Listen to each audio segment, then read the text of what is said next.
I am the resurrection and the life. Those who believe in me, even though they die like everyone else, will live again. Amen. Dungagan ko sa verse 26, they are given eternal life for believing in me and will never perish. Do you believe this? Yes. Amo niyang ginsiling kang Marta. So, sa pagkamatod, hindi niya kon nga pulong iya ini pulong ni Ginoong Jesucristo. No? Amo niyang ginhambal kay Marta nga utod niya si Lazarus nga napatay. Kang ini si Lazarus, mga abiyan ko,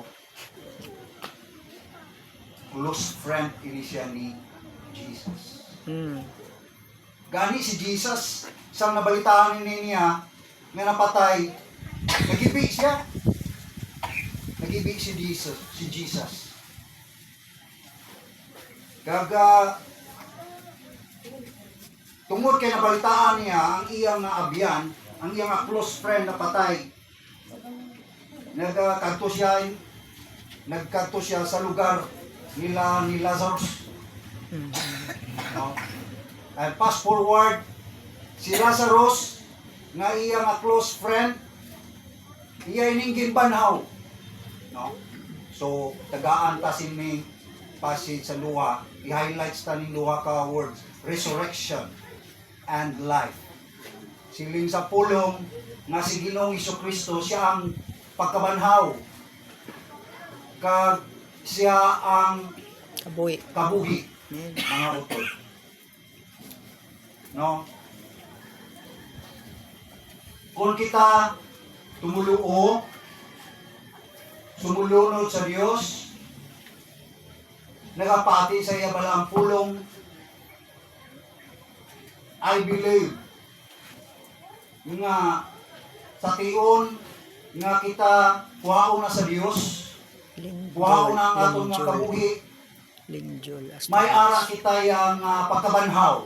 Amen. Banhawon kita, mga utod. Amen.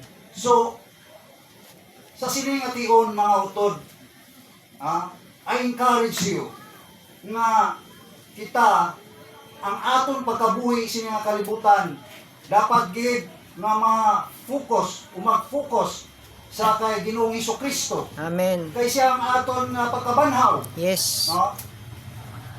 Ang aton pagkabuhi diri, aton nga tigaan sa tion diha sa aton relasyon sa aton nga Dios, sa aton buhi nga Dios, mga utod.